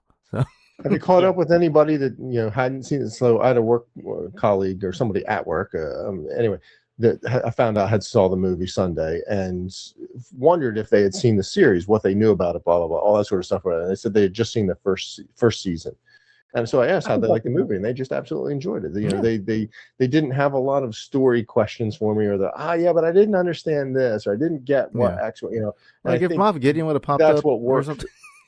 That's what worked for this movie was it didn't generate a lot of questions or. I get your point though, Ryan, that I would have liked it too, or it would have been cool had it done that, generated questions or whatever, but it's fine that it didn't too, that it's just a fun romp, standalone adventure, whatever. With these guys. I just like my things that's one of the reasons I love Star Wars, because the books connect to the movies, they connect to the comics, the card, like all this connection behind the screen makes it a deeper fan. In the movie, I understand it's the first one in whatever years, 5 years. You had to appease to a wider audience. 2019. Oh, Jesus, what? Oh my gosh. Well, when I did that math too, I was just like, wait, we've truly been without a movie. I haven't been to the theaters to watch Star Wars, a new one. I have seen Star Wars in the theater in this time later, but it's been 7 years. Wow. It doesn't feel that long, and it doesn't, because we've gotten a lot of good stuff, a lot of great content streaming. So well, and that's what I was just gonna say. Like, I think we got a lot of content. I think we got spoiled from the series, like drawing everything out and explaining every little detail. You gotta, like, when we watched, Empire Strikes Back, Luke got his hand chopped off, and then by the time you see him again the next movie, he's got a green lightsaber and everything. Like where was that? That doesn't really. Like, I agree. You know what I mean? So like having the movie, like, I didn't really connect to the show. Like for, they didn't have like Peli shop. Oh, let me fix your shipping it. Like, I think that would have been a little too much, like to have like every single character from the show pop up and like to have some kind of like, I think it would have painted them in a box too. Like, now they can do. I just wanted a bigger connection at the end for because I want to see the story move along. I'm hoping for like an Avengers style Heir to the, and again, I'll be the first to say I did not enjoy the Heir to the Empire story, but seeing it on screen in the new era with Ahsoka and all these people, like he's gathering this army of people to do something big, so it's like connect the story. That's what I like. Connect this big story I've been invested in for 3 seasons. It was there was connection. We who was the bounty hunter? Embo. Yeah. We had Embo in this. We had. I'm trying to think of how did he get back to the huts, or how did he get? What happened there? I couldn't remember, but it was Embo. This is his first appearance since animation. Like he's got no connection to the series. So it's not like they used, any other. Am I conflating? He wasn't in Mando at all, was he? Right? No, he was from that was Kevin. I've seen it all, so I'm confusing it. All right, yeah, he was. The other thing is, I don't think they called him Embo in the movie. Like they might like the only time they maybe say his name is when Grogu is hiding from the swamp guy sitting out there, and then Embo comes in. He might. I've watched it twice, and I tried listening twice, and No, I I don't haven't been think they able ever to catch say it. they call him bounty hunter. Yeah, I don't think anybody Yeah, would it's have a like, reason to, why or would you maybe the not call twins. him? Like, Mando why didn't know would who you he not was though. say, "Look out for Embo"? Like, you need that in movies where there's some random character that says, "Oh man, it's Embo. Don't mess with him." Something so because the character has no name. It's just nameless bounty hunter with hat. Like you gotta fill that in for the viewers who this character is. I'm gonna Like push they back need on a that. name. We didn't know Bosk, Yeah. Boba Fett, or Boba Fett we did because he's the one that captured him. But IG-88 as that bounty hunter guilds there in Empire Strikes Back, we don't know any of their names. We learn them through cards and all of that later. Like, do they even But say Boba the Fett in movie- Empire Strikes Back? the movie doesn't necessarily, or the names don't need to be in there. We just need to know that he's a bounty hunter working for the twins to go get him because they're and Rada, and that's what he does later. Or if you want to dive into it more, you can find out who that helmeted thing was that captured Mando. I'll give you that, Ron. It's a valid point, but at the same time, Bosk didn't do what Embo did. They gave Boba a name because Boba did stuff. The rest of them stood in the background and didn't do anything. Embo was a pivotal point of the plot, so he deserved a name like Boba Fett. Yeah, they just needed a They cool don't. bounty They don't name Boba Fett in the movie though. That's true. Not until I don't think Jedi. they do. Not Boba Fett. Boba Fett. Yeah. Where? I think that's the first utterance of his, who he. Yeah, because is, even Darth but- Vader calls him "Okay, bounty hunter. You can have Solo." Yeah, they don't. So yeah, I think that kind of follows suit, or is otherwise, not a pick to knit because, that's. Yeah, we don't need them to show like. He talks to the twins and Yeah. said, the twin, or he said, "I got him," or I don't know. He's there because of the twins. Which is fine. They gave him the twins. I don't need each twin's name. Like, we don't really know that Jabba's name isn't actually Jabba. Like, he's not Jabba the Hutt. He's got, like, a really big, weird name. I don't need to know that. But if you're going to have a character fight and capture the Mandalorian, he deserves to be called Embo. Like, he has a history. But Boba didn't get to deserve to be called Boba capturing Han. He's a much bigger. I mean, all you need to know is he was a really Not much cool bigger. bounty hunter, and of course, from watching what he was doing, that he was, pretty good at what he But did. if you want to know more about him, which exists out in the animated stuff, you can't search his name because you don't know who he is. Yeah, you can. You didn't know his name for Boba Fett either, till you got a trading card or something. Or Well, we got the holiday special that gave the name to Boba Fett. You can look at the credits so of the yeah. movie. Yeah, touche. You would have had that. Didn't Embo's dog or whatever eat one of the critic? It carried them. Yeah. He's like, Damn "Oh, it got me! boys." It got me!" Yeah. Oh, yeah. We didn't even talk about how they talked. That like they had dialogue, but they didn't have dialogue. It's like, first that was round's on weird. me. That was my favorite part. At the end. There were the times are just like they're talking or saying things, but and then I'm getting the storyline all over the place because I haven't seen it 500 times. Grogu rescues the Mando or however that happens and takes him back to the ship, and Mando's like, I I'm can't not fit in gonna that." fit in that. So we have a ship. Then they're like, It's "Come like, on." yay, let's get out of here. And then he's like, wait a minute, fellas, I'm not gonna fit on that. I couldn't even ride on top of it if I if I could handle those confines of space. It makes me wonder how small hyperdrives are because, like, remember the A-Wing or whatever it is that Obi-Wan flies needs a hyperdrive attachment, and then you have this skateboard-sized ship with a hyperdrive engine. I'm like, I thought hyperdrive was bigger than that. Like, that was a little weird. It was That's funny. an interesting thing, but right. So the size and mass of it can it versus Obi-Wan's ship, so it needs the hyperspace ring. It could be. I think, but you got to figure that hyperspace ring concept was from way back in like ancient times. Like, that was before they the use Empire. it in Phantom Menace. Yeah, I know, that's what I'm saying. Yeah, that was like That's not too much. That's not too like distant 60 from this time. years, From this Mando time frame. But I mean, technology, like Pretty close, it's man. previous tech. That was the cool thing about the prequels. George did stuff like that. We're like, okay, this is how they used to have the hyperspace. Now they can just go to hyperspace. Now you have TIE fighters that just can just go. You know? That's true. And I wrap it up to a cost thing because, like I said, the TIE fighters don't have it because it's a cost thing. They're made to be transported. The same with those. Is it an A-wing? Am I messing it up? Is it an A-wing? I think it is. That he flies there. No, the Antherspice, I don't know what they're called, but Obi-Wan's ship is not an A-wing. Yeah, whatever. Yeah, where he's flying, and that could easily be a cost. Like, it's not really meant to travel through the space, but it has multiple attachments, so I can make it in-universe reasoning for that. And again, those little guys are expert mechanics; they can make anything. So that too. They're just really smart. And I'm just glad it kept the comedy of the series. Like we mentioned at the beginning, Grogu tapping on the helmet, the weird oversized scenes, him cramming him inside the hut. Like, those were just cute, funny moments. And it was like, God, great. about the tapping, the AT-AT scene at the beginning where he's tapping on the hey, these things are about to explode. Yes. That was you're right. That was forgot about the humor. There's a lot humor of fun aspect. The small little nods. Oh, when Grogu's like, okay, hit the ignition button, and he's like shooting rockets, and he does it again. He explains it to him like he's an adult. No, the ones switches have labels. It's like, no, next to the fuel injectors and all this stuff, and then above that, he's like, no, not the one with the protective switch on it. And then he does it again. It's just. Isn't it Zeb or I think it's Zeb that says, I don't think he knows what he's doing when he's shooting the missiles at him as they're coming. Where were they coming? Somehow, where were they doing? They were doing something. Yeah, that was funny.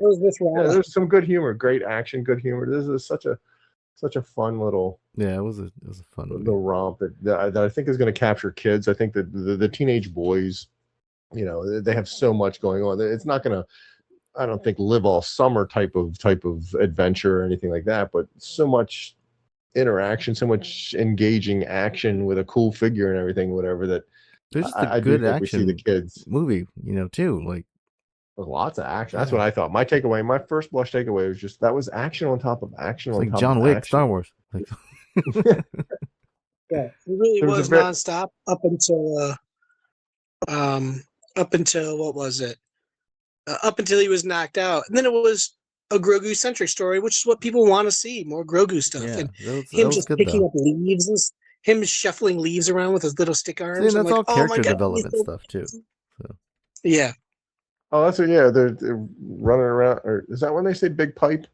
What that? There's another jump scare. They're in the pipes and they see a weird creature. And the mouse thing. That creature, it like gets hit with like a green snowball or something. Yeah, no, that's the training. He still has the training slingshot from when he was training on the beach with the other Mandalorian younglings. That's his only weapon. Remember when he shot a slingshot at that thing and that it was a paintball. Remember Ron? Remember the scene that it's in season 3, so you might not have rewatched it, but when I think it's one of the earlier episodes where it's the child of the Vizsla. Yeah. They had to fight and get it was like a karate scene. They had to shoot paintballs at each other. Remember, he shoots them twice and he's like, just do your thing, jump over them and shoot them type of thing. He jumped over. He's like, you're strong. Yeah, it's that little paintball gun, same color and everything. But I couldn't figure out. I thought he used the force to blast his No, it's eyeball. his little wrist rocket thing he has. Or whatever. Okay. No, he didn't make his eyeball blow up. No, he blinded it. Wait, what did? That's what I said. I was like, wait, that's not what he did, because clearly it's not what he would have done. But it's what I saw in that scene. I gotta watch it 500 times, 498 more times. Yeah, I think this is gonna be one I watch a lot when it comes on streaming too. We kind of gotta want to go watch it again. Yeah, there's. I think this is going to be one. There's a lot. I'd like to see it in the theater in the IMAX, because I think there's a lot of backgroundy stuff too. Yeah. A lot of world building and stuff. You're just like, oh, look at that back there. Look at that. Who's that back there? Or what's going on back there? And I really do want to see it in 3D. Because there were we saw a lot of huts, right? Yeah, they were all in that den. Rooms. Yeah, they were all in there just hanging out there. He's like, watch out, they're gonna, they're not very nice to you here, because they're gonna eat you. Yeah, I thought. But like the twins, it felt like the twins were like what were the other hut? Like, I guess the twins were like a king and queen-ish, and the other huts were just do they not have the same sort of power? I guess as Well, the remember, twins. there isn't a lot of huts. They were all killed by the Empire and Empire Strikes Back. So there wasn't a lot of huts because Jabba controlled it all. Well, no, And and yeah, then, there was probably some. what's his Zero killed all of them too. Remember in Clone Wars, he killed a lot of them. I think he killed Gardula, and he killed he took out the whole round table. Yeah. But we see a number of them in this movie. We see 10. How many huts we see? Maybe all not those 10. little holes had huts sleeping in there and eating, and that one rolls out of there. Yeah, there's at least 20 in there. So maybe some of them. So were the twins tied to Jabba somehow? Why were they torturing Rod? Why did they capture? Those are his siblings, right? Because that was their nephew. Rada called them either their cousins or uncles. Uncle and uncle. Or aunt and uncle. Yeah. Yeah, so they were Jabba's brothers and sisters. So you got to think, you have all these huts that run the empires, and it's like a crime family. So they were when Jabba Scar died, and he was Simba. So when Jabba died, his brother and sister, I guess, just kind of stepped in to lead the empire, type of thing, and that's where they come and talk to Boba Fett in the series. That's where they're introduced. We're in charge of this empire now, and Boba's like, "Get the hell out of here!" Yeah. Now they dead, swallowed by a dragon snake. That was great. Seeing them kind of. Oh yeah, going through. Wait, why didn't the snake do that to Din? Because Din kept jumping out of the way. Yeah, he died. No, he's in his mouth at one point in time. He eats the hut's whole. He unhinges his jaw and eats them whole. But Din he captures in his mouth. He had the helmet. The helmet kept saving him the whole time. And he had a big. He had those stick things. Yeah. I guess it's like an oyster. You just sort of slurp an oyster down versus a crunchy nut. You got to kind of chew and crunch and. He wanted the soft middle. That's funny. He wanted the soft interior. But Din was he was fighting them where the huts were just oh no, just sitting there and they had nowhere to go because they were. Well, still, the snake just needed to unhinge his jaw and take Din in one solid, one big bite like he does the huts. But no, like I say, it's like an oyster. You just sort of slurp it down, but a crunchy nut or something crunchy, you got to get it in your mouth and crunch. Why does a bone stop a rancor from biting you? When clearly it munches on bones. You've never had a chicken bone in your mouth, sort of get caught between something get caught in a weird way. That makes sense. Yeah, I think Din just kept Mando just kept running around. He couldn't really catch him. Then he was hiding in that little alcove and he couldn't reach him, kind of thing. So, and then the huts were just kind of just big giant monsters sitting there. Okay, I'm just gonna unhinge my jaw because they're not fighting back. Plus, the two lumps. I thought that was a fun. He did. Lumps in him. He did dive at him 2 or 3 times. He just dodged him and then eventually caught him. So, I think he was shooting for that. Remember, he would just pencil dive in the water and jump out of the way or swim out of the way, and he kept moving. So, and then he was eating those Amani guys too. So, because those guys were down. Yeah, those guys were down. Ate them? Yeah, because those guys were fighting with Mando down there. But I don't think the snake was eating them, were they? I don't see them getting eaten. They might taste really bad. If you try to eat certain bugs, they might just taste bad. So maybe the snake doesn't eat them. It's ew, these taste gross. Well, maybe that's why he didn't like swallowing Mando, because he's the same size as that guy. I don't know. Who knows? Those things were in the same.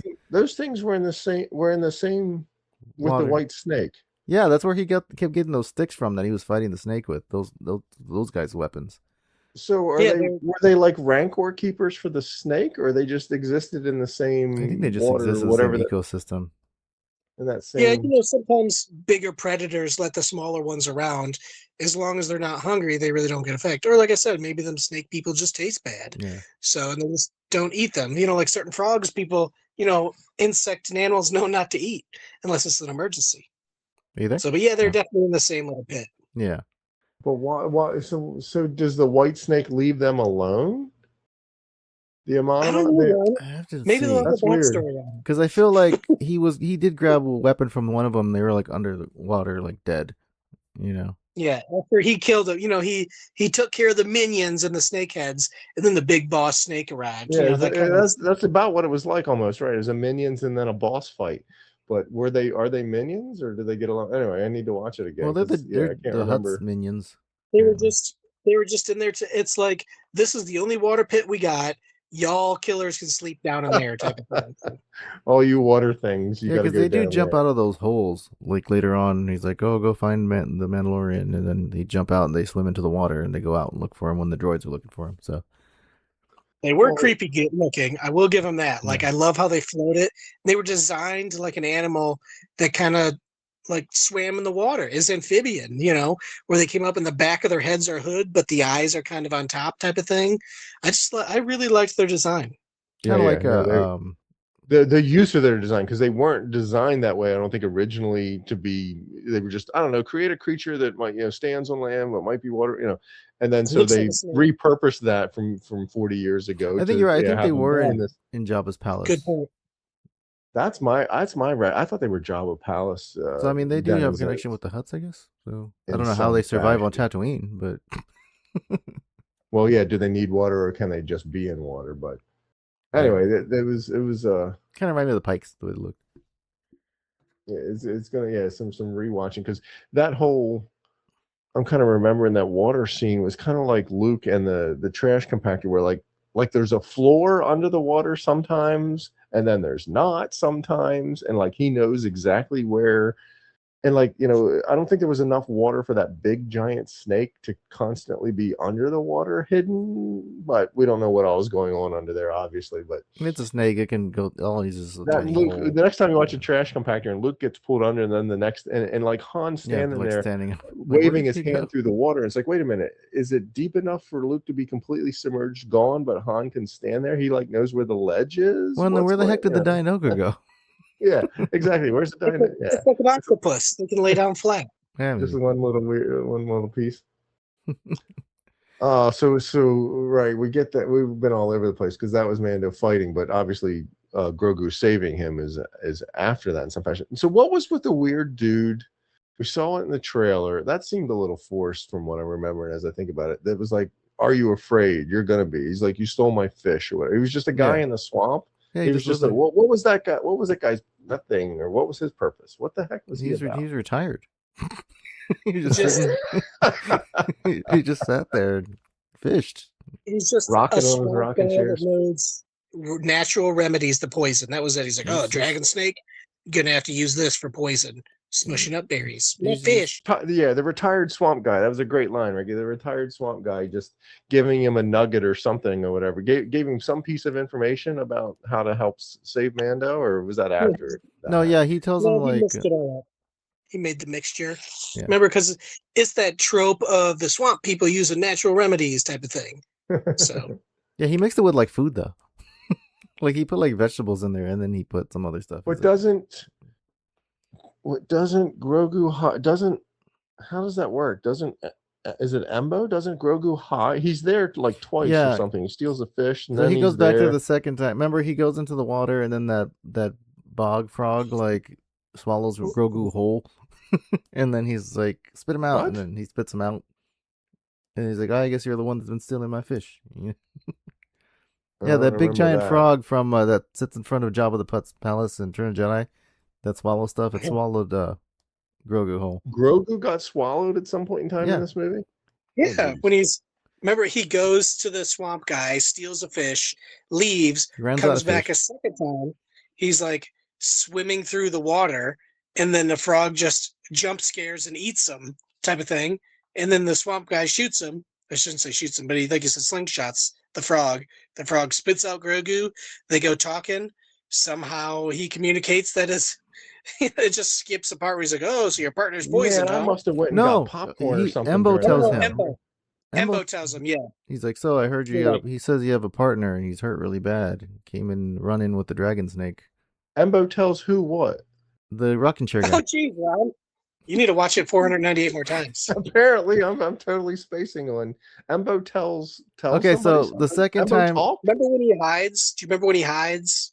And the dog sneaks up sniffing on him. He's like, "Hey, get away from my fish!" And then, yeah, okay, I do remember the dog. Oh yeah, right. Embo was there because he's Embo's talking to him. You can hear Embo in the background talking. He's doing that, whatever. Yeah. So he's talking to the retired swamp guy. Okay. Yeah, because he's probably questioning him, like, "Have you seen this guy running around? He was poisoned and bitten by a snake. Blah blah blah." But we only see Grogu and the dog, type of thing. Yeah. And then once he has get away from my fish. And And that's when he's just no-name bounty hunter, just up and leaves. Yeah, then when Embo Oh, leaves, so that's how retired guy, because Grogu can't talk. That's what I couldn't figure out. That's how a retired guy knows he was bit by a snake, or does Embo know that? Or were you just saying that, or does Embo say that? no, You were just making that. I mean, he says that Embo We told him. assume. He's It's like, not oh. spoken in the movie, but Okay. we assume it's because, you know, no, Embo really doesn't say that. he tells, he's like, yeah, that bounty hunter named Embo told me, told me that your Don't partner mess with me. got bit. I by a haven't snake. seen it. All right, so I'm Yeah. gonna have to go watch it again. Yeah, he All says, right. no, the bounty hunter says you're not here alone. You're with the partner. He's like, he's hurt really bad. He ran in with the dragon snake. He's like, then he makes him the thing. He's like, I don't know if he's still alive, which I think he would have died if he wouldn't have healed his cut. But since, I think they kept him alive longer. Oh, so retired guys doing some exposition and some dialogue to Grogu saying, the bounty hunter says you're not here alone. Yeah. Your guy's been bit by a dragon snake. If that's true, here's a way to help him. Even though it might not work, it might be too late. I must have went and got popcorn. I seriously, well, I don't know. I spaced out. I don't know where I was during that. Yeah, then he makes them the little pudding or whatever, puts it in the leaf pack, and the weird digital hands kind of peel it open, but it's like practical hands at the same time. And he goes back to and then playing the banjo. Then he smears the paste under his mouth, under his helmet. Okay, Ryan, you had a problem with the gun thing. Where did Grogu get the lamp? I'll give you that too, because I was like, where'd the freaking lamp come from? So I'm assuming he got it from that ship.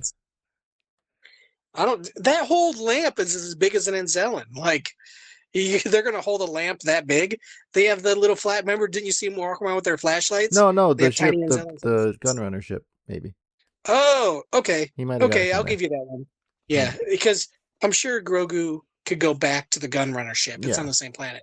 So I'll give you that one. But that did pop up in my mind in the second rewatch. I'm like, where's that gun? Wait a minute. Where did that lantern come from? So he didn't take it from the swamp guy because he ran off when he got his paste. So, yeah. But yeah, I'll chalk that up for Gunrunner. There's a lot of connections outside of the screen that I got to make here, but Well, tis Star Wars. We do it for everything. Got to watch it like at least 50 more times, which I'm going to probably. So I know I'm going to listen to it. I really want to see that 3D, but I don't think anybody else wants to go with me again. Now I'll try to find an IMAX to see it on the big screen. I'm gonna go see it in drive-in. We have a drive-in here, so that'd be kind of fun. My sister wanted to go. I'm not staying up that late. My drive-ins don't start till 9 o'clock, and I'm like, bro, I'm in bed, like pajamas, blanket up. Yeah, the sun doesn't go down here now till like 7:30, 8 o'clock. So it's usually when they start now. So you need to have drive-ins all year round because you guys just don't get cold there, like out in the West. Like, yeah, they do. And that's why I usually like when the Star Wars movies came out in December. Like we'd go like in January to watch them on there, just like a second time. But like trying to go right now, it might be a little too hot to be out there. Don't we see Grogu covering up? But he builds a hut for him. Why is he's covering him up? He made at some like an point in time ant-hole. relief? Yeah. But what was the? I can't remember now. What was the deal too? That there's like a comedy scene and he's shoving. Yeah, he didn't make it Mando big in- enough, and he's he like, didn't make it big enough. Is that what it was? Yeah. It didn't make it long enough for yeah. Mando, To so cover he had his to feet. cover his feet up Yeah. with leaves and stuff. Okay. I just Didn't love when make he's pitter-patting with his little hands, where he's like tap, tap, tap with the mud. Everybody's Oh, laughing it's just in so the theater goofy. so hard with that, and he kept going back and forth. Did you guys pick up that it kind of looked like or it felt like Yoda's hut, What else? the Yeah. design or whatever? I definitely Yeah. had Yoda. So hut Yoda's vibes. house is made of spit. So. Yeah, right. Good in the rain. Anyway, yeah, right. He definitely definitely had to heal him. So right, and then he heals him, and then does he call in the airstrike? How No, the Anzellans went to go. They're like, "We'll be back." Remember? And then when they come, so they rescue him. and they come And back, that was they're like, another "I good told you thing we'd at the come end of the back." movie too, with a great tie-in. The towers, right? The X-wings are coming. The X-wing acting was a little oof. That was a little tough for me to watch. But the Those were X-wings much and their bigger scopes, than whatever, looked us. like the video game from back in the day. And that was another great that was Yeah. cool. fan servicey. Well, it's not fan service. It's not the right term, but a great tie-in to Easter egg or what not. we've known over the years or whatever is Star Wars related stuff or whatever, that the X-wings are targeting these towers and the vector graphics over there. Oh, I just love that one. That one really hit me in the feels of just like, oh, great. This is a great sort of look. The dialing in. Yeah. having to deal with And the see- towers. I don't know why that planet had so much was it this planet, right? That planet had so much defenses or whatever. Yeah, because but it's I a guess hut it's- planet. And it's a hut even planet. Zeb says like the huts take security seriously. They have Oh the yeah, droid somebody Gottfried does here. say that. Yeah. Yeah. But right, that's the Anzillians get the Y wings and Yeah, to come back. and get Filoni's flying and Sigourney's flying, and others. Yeah. And they're like, the ship's turning left, but they're looking right. I don't know. There was a couple. I was scenes surprised that just she didn't have like a bigger, more to do in the movie. But I mean, it's for intro. just you know. just Well, it's something to direct the character. Yeah. Well, I mean, I It's guess we just got her and the bad guy. That was like the only two Yeah. humans, and Pascal when he takes his helmet off, right? yeah, that's true. There's a bunch of background. And humans apparently, in the if base you kill and stuff. everyone that sees you without your helmet, then you're fine. So if he would have It just doesn't killed Mayfield after season 2, it doesn't count. Yeah, no, I think Because he doesn't he say blew that. up the base. He blew up doesn't the say base, that. yeah. Don't the Huts say it? Yeah, well, yeah, that's the No, whole no, thing. no, If anybody sees him He with his helmet, adds- then The but Huts he's say it. But Well, he is he, says, but is he unless I kill. conflating the rules then at that point? Because before he was just honest. The armorer said, has anybody seen you without it? And he said, yeah, he would still have to answer that question, yes, but they're all dead.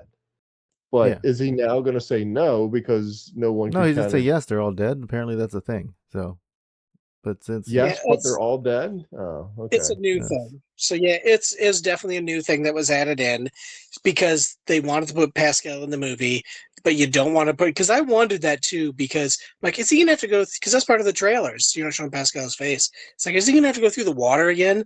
So getting the main actor in there, with their face, because he's a big actor now, he's mainstream, big time. Yeah, big time. To get him in on the trailers, and then you need to write a reason, and the reason being you're all gonna die. That's good enough for me because it was just droids. Because remember, the droids don't droid. count. Remember, the droid was like, "Oh, I'm not a living being.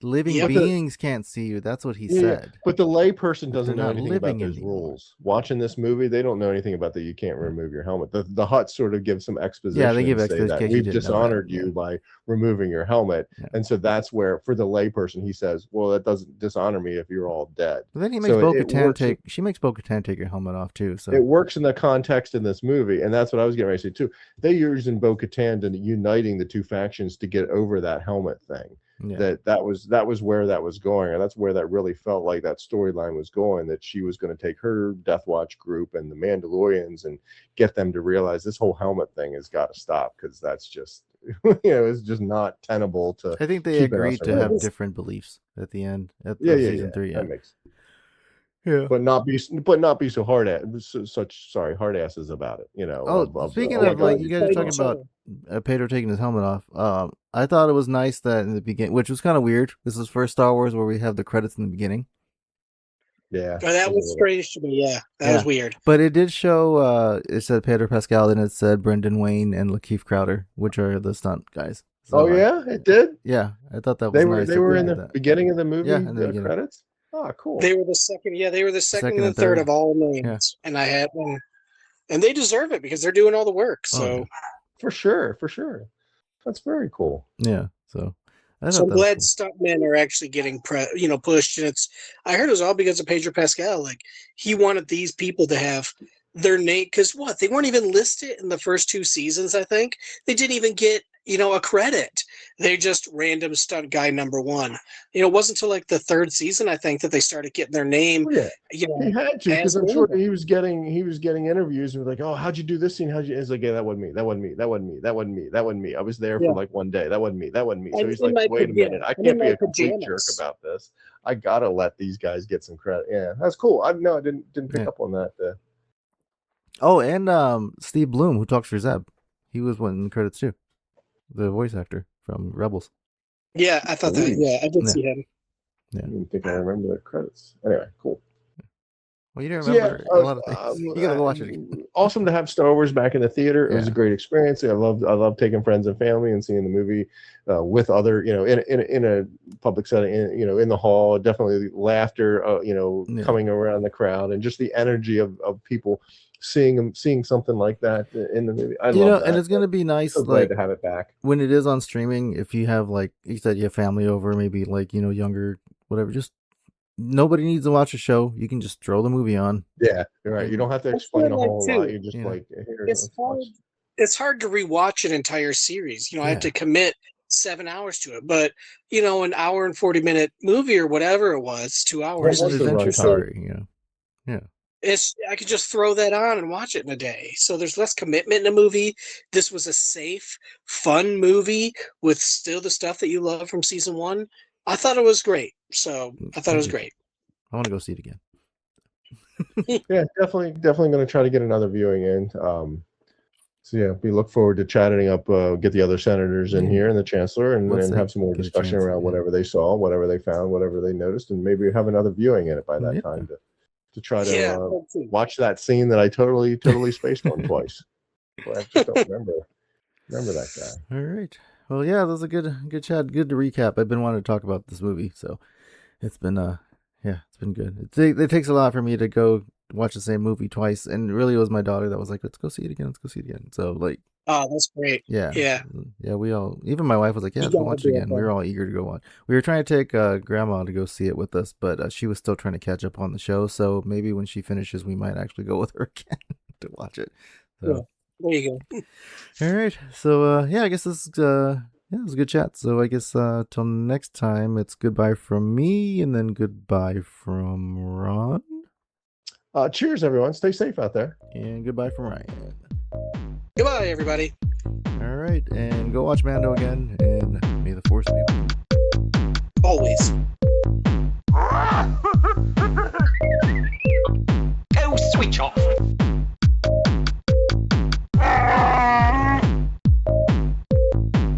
I am the Senate. Be sure to follow us online. We're at Facebook at PSW Senate. Join our PSW Star Wars Facebook group, where we all are in there interacting. You can find us on Twitter at PSW Senate. On Instagram, we're at PSW Senate Podcast. And on TikTok, we're at PSW Senate Podcast. We look forward to hearing from you. The Force will be with you, always.